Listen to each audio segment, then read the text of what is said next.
Hi dear students, welcome back to Indian Financial System. Indian Financial Systemത്തിന്റെ മറ്റൊരു ക്ലാസ്സിലേക്ക് എല്ലാവർക്കും സ്വാഗതം. നമ്മൾ ഇന്ത്യൻ ഫിനാൻഷ്യൽ സിസ്റ്റം എന്ന് പറയുന്ന ഈ ഒരു ചാപ്റ്ററിന്റെ അവസാന ഘട്ടത്തിലേക്ക് കടക്കുകയാണ്.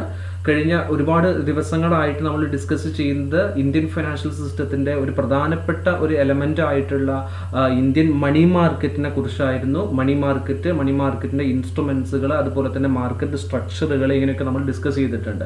ദെൻ ഇന്ന് നമ്മൾ ഡിസ്കസ് ചെയ്യുന്നത് ഇതിന്റെ അവസാനത്തെ പാർട്ടാണ്, emerging trends in Indian money market.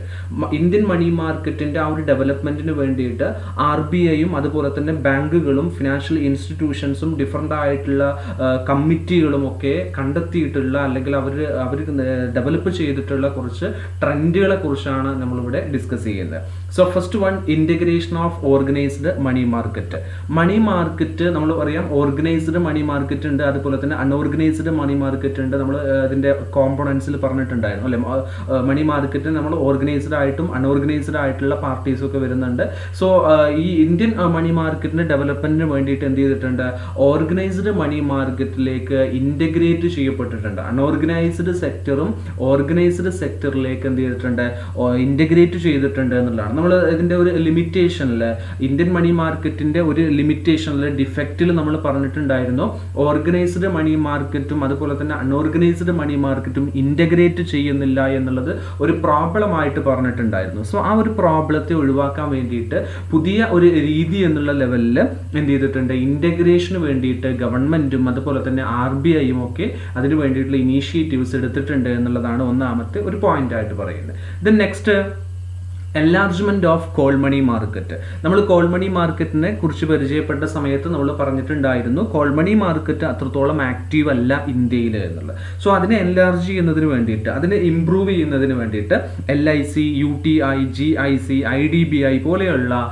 Financial ഇൻസ്റ്റിറ്റ്യൂഷൻസിനെ അല്ലെങ്കിൽ ആ രീതിയിലുള്ള ഫിനാൻസുമായി ഡീൽ ചെയ്യുന്ന, ഫിനാൻസിന്റെ ആ ഒരു ബോറോയിങ്ങും ലെൻഡിങ്ങും നടത്തുന്ന ആളുകളെ അല്ലെങ്കിൽ അത്തരത്തിലുള്ള എൻറ്റിറ്റീസിന് ഈ ഒരു കോൾ മണി മാർക്കറ്റിലേക്ക് പെർമിഷൻ നൽകി. അവിടെ മാർക്കറ്റിൽ ലെൻഡേഴ്സ് ആയിട്ടും അതുപോലെ തന്നെ ബോറോവേഴ്സ് ആയിട്ടും ഒക്കെ ഡീൽ ചെയ്യുന്നതിന് വേണ്ടിയിട്ട് ഇത്തരത്തിലുള്ള LIC, UTI പോലെയുള്ള ഓർഗനൈസേഷൻസിന് അല്ലെങ്കിൽ ഇൻസ്റ്റിറ്റ്യൂഷൻസിന് പെർമിഷൻ നൽകി എന്നുള്ളതാണ് മറ്റൊരു ഒരു എമർജിംഗ് ട്രെൻഡ് ആയിട്ട് പറഞ്ഞിട്ടുള്ളത്. അതുപോലെ തന്നെ DFHI അതുപോലെ STCI have been permitted to operate as lenders and borrowers.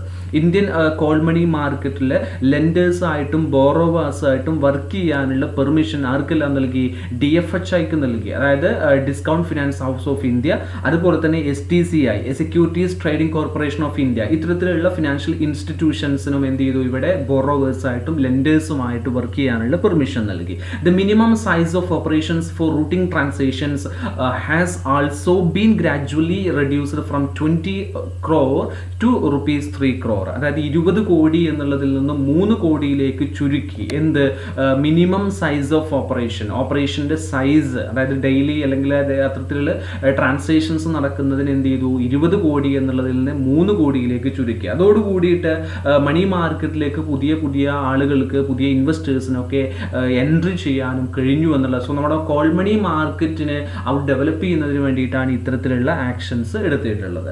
Then മറ്റൊന്ന് പറയുന്നത് എസ്റ്റാബ്ലിഷ്മെന്റ് ഓഫ് DFHI ആണ്, discount finance of house of India.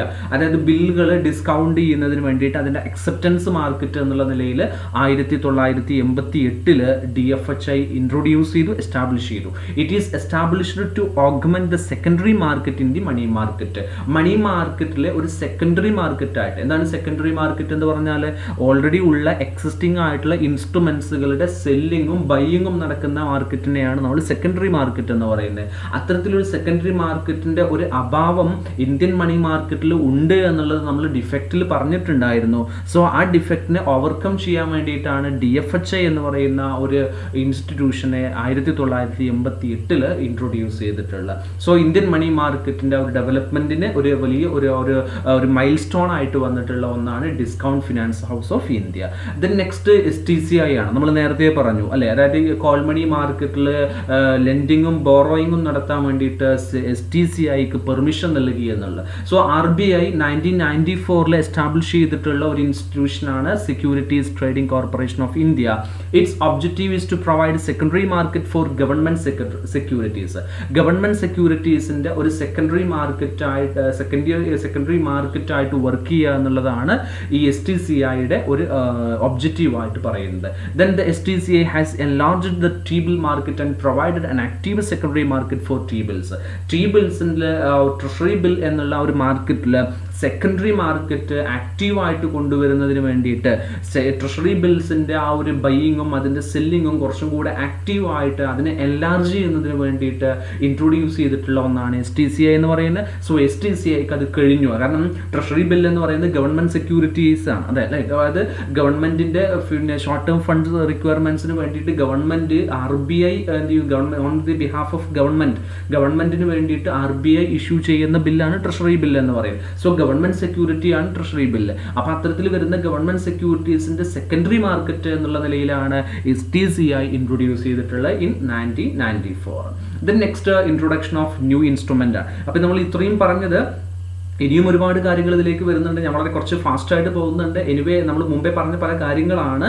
So പറഞ്ഞത് ഒന്ന് ഇൻറ്റഗ്രേഷൻ ഓഫ് ഓർഗനൈസ്ഡ് മണി മാർക്കറ്റിനെ ഇൻറ്റഗ്രേറ്റ് ചെയ്യപ്പെട്ടു എന്നുള്ളതാണ്. ഓർഗനൈസ്ഡ് അൺഓർഗനൈസ്ഡ് എന്നിങ്ങനെ വിവിധ തലങ്ങളിലായിട്ട് കിടക്കുന്ന മണി മാർക്കറ്റ് ഇൻസ്ട്രുമെന്റുകളെയും ഇൻസ്റ്റിറ്റ്യൂഷൻസിനെയും ഒക്കെ ഒന്ന് ഇൻറ്റഗ്രേറ്റ് ചെയ്യപ്പെട്ടു, ഏകോപിപ്പിച്ചു എന്നുള്ളതാണ് ഒന്നാമതായിട്ട് ചെയ്തിട്ടുള്ളത്. രണ്ടാമതായിട്ട് കോൾ മണി മാർക്കറ്റിനെ എൻലാർജ് ചെയ്യുന്നതിന് വേണ്ടിയിട്ട് LIC, UTI, GIC, IDBI പോലെയുള്ള പിന്നെ സ്പെഷ്യൽ മ്യൂച്വൽ ഫണ്ട്സുകൾക്കൊക്കെ എന്ത് ചെയ്തു, അല്ലെങ്കിൽ അത്തരത്തിൽ വരുന്ന കമ്പനീസിനൊക്കെ എന്ത് ചെയ്തു, നമ്മുടെ മണി മാർക്കറ്റിൽ കോൾ മണി മാർക്കറ്റിൽ എൻ്റർ ചെയ്യാനുള്ള പെർമിഷൻ നൽകി എന്നുള്ളതും, അതേപോലെ തന്നെ DFHI, STCI പോലെയുള്ള കോർപ്പറേഷൻസിന് അതുപോലെയുള്ള കമ്പനീസിന് കോൾ മണി മാർക്കറ്റിൽ ലെൻഡേഴ്സ് ആയിട്ടും ബോറോവേഴ്സ് ആയിട്ടും പെർമിഷൻ നൽകി എന്നുള്ളതാണ് ഇതിൻ്റെ മറ്റൊരു സ്റ്റെപ്പ് എന്ന് പറയുന്നത്. മൂന്നാമത്തെ ഒരു കാര്യം എന്ന് പറയുന്നത് DFHI ഇൻട്രൊഡ്യൂസ് ചെയ്തു എന്നുള്ളതാണ് 1988. എന്താണ് DFHI കൊണ്ട് ഉദ്ദേശിക്കുന്നത്? മണി മാർക്കറ്റിലെ ഒരു സെക്കൻഡറി മാർക്കറ്റാണ് DFHI എന്ന് പറയുന്നത്. ബില്ലുകളെ ഡിസ്കൗണ്ട് ചെയ്യുകയാണ് ഇതിൽ ഏറ്റവും പ്രധാനപ്പെട്ട ഫംഗ്ഷൻ ആയിട്ട് പറയുന്നത്. ദെൻ ഫോർത്ത് വൺ പറയുന്നത് STCI 1994 എസ്റ്റാബ്ലിഷ് ചെയ്തു എന്നുള്ളതാണ്. STCI ചെയ്യുന്നത് ഗവൺമെന്റ് സെക്യൂരിറ്റീസിന്റെ സെക്കൻഡറി മാർക്കറ്റായിട്ടും വർക്ക് ചെയ്യുന്നത്, എസ്പെഷ്യലി ട്രഷറി ബിൽ മാർക്കറ്റിലെ സെക്കൻഡറി മാർക്കറ്റായിട്ടാണ് STCI വർക്ക് ചെയ്യുന്നത്. ദെൻ അഞ്ചാമതായിട്ട് പറയുന്നത് പുതിയ ഇൻസ്ട്രുമെന്റുകളാണ്. ഇത്രയും നമ്മൾ ഡിസ്കസ് ചെയ്ത് പുതിയ രീതികളെ അല്ലെങ്കിൽ പുതിയ തരത്തിലുള്ള പിന്നെ ഓർഗനൈസേഷൻസിനെ, എൻറ്റിറ്റീസിനെ, ഫിനാൻഷ്യൽ ഇൻസ്റ്റിറ്റ്യൂഷൻസിനെയാണ് നമ്മൾ പരിചയപ്പെട്ടത് എങ്കിൽ ഇനി നമ്മൾ പരിചയപ്പെടാൻ പോകുന്നത് നമ്മുടെ ഇന്ത്യൻ മണി മാർക്കറ്റിന്റെ ഡെവലപ്മെന്റിന് വേണ്ടി ഇൻട്രൊഡ്യൂസ് ചെയ്തിട്ടുള്ള പുതിയ ഇൻസ്ട്രുമെന്റുകളെ കുറിച്ചാണ്. അതിൽ ഒന്ന് T-bills ആണ്. T-bills എന്ത് എന്നുള്ളത് നമ്മൾ മുമ്പത്തെ സെഷനുകളിൽ പറഞ്ഞിട്ടുണ്ട് അല്ലേ. അപ്പോൾ ഈ T-billsൽ പുതിയ ബില്ലുകൾ ഇൻട്രൊഡ്യൂസ് ചെയ്തു. That is 182 days, 364 days, 91 days ഒക്കെ ഇൻട്രൊഡ്യൂസ് ചെയ്തു ഇൻ 1986. അതൊക്കെ നമ്മൾ മുമ്പേ പറഞ്ഞിട്ടുള്ള കാര്യങ്ങൾ തന്നെയാണ്. On April 1992 and January 1993 respectively. അപ്പോൾ ഈ രീതികളിലുള്ള ഡേറ്റുകൾ എന്ത് ചെയ്തിട്ടുണ്ട്, ഇത്തരത്തിലുള്ള ബില്ലുകൾ ഇൻട്രൊഡ്യൂസ് ചെയ്തിട്ടുണ്ട്. Then 14 days intermediate T-bills and option bills were introduced in April 1997. Then മറ്റൊരു പിന്നെ ഇൻസ്ട്രുമെന്റ് പറയുന്നത് ഡെറിവേറ്റീവ് യൂസൻസ് പ്രൊമിസറി നോട്ടാണ്. That is DUPN, with the intention of reducing paper movements and facilitate multiple rediscounting the RBI introduced instrument called DUPN. അതായത് paper മൂവ്മെന്റ്സിന്റെ ഒക്കെ reduce ചെയ്യുന്നതിന് വേണ്ടിയിട്ട് കുറച്ചും കൂടെ എന്ത് ചെയ്യുന്നു, പിന്നെ ഡീമെറ്റീരിയലൈസ്ഡ് ഫോർമാറ്റിലേക്ക് ഇൻട്രൊഡ്യൂസ് ചെയ്തിട്ടുള്ള ഒന്നാണ് DUPN എന്ന് പറയുന്ന RBI ഇൻട്രൊഡ്യൂസ് ചെയ്തിട്ടുള്ളതാണ്. മറ്റൊന്ന് പറയുന്നത് റിപ്പോസ് ആണ്. എന്താണ് റിപ്പോസ് എന്ന് പറഞ്ഞാൽ റീപർച്ചേസ് എഗ്രിമെന്റ് ആയിരുന്നു അല്ലെ. അപ്പോൾ അത്തരത്തിലുള്ള റീപർച്ചേസ് എഗ്രിമെന്റും എന്ത് ചെയ്തിട്ടുണ്ട്, ഇവിടെ വീണ്ടും കൊണ്ടുവന്നിട്ടുണ്ട് എന്നുള്ളത് പറയുന്നു. നമ്മൾ മുമ്പേ പരിചയപ്പെട്ടുള്ള ഇൻസ്ട്രുമെന്റുകളെ ഇതിൽ പറയുന്ന പല കാര്യങ്ങളും നമ്മൾ മുമ്പേ പറഞ്ഞിട്ടുള്ളതാണ്. നമ്മൾ ഇതിൽ ഒരുപാട് പീരിയഡിലേക്ക് ഉണ്ടായിട്ടുള്ള ചേഞ്ചസ് ആണ് നമ്മളിവിടെ ഡിസ്കസ് ചെയ്യുന്നത്. RBI uses repos for absorption of liquidity. Now all government securities have been made eligible for repo. Non-bank participants have also been allowed recently to lend money through reverse repo to other eligible participants. In the latest statement on monetary and credit policy, the RBI removed the restriction of minimum period of 3 days for the interbank repo transactions.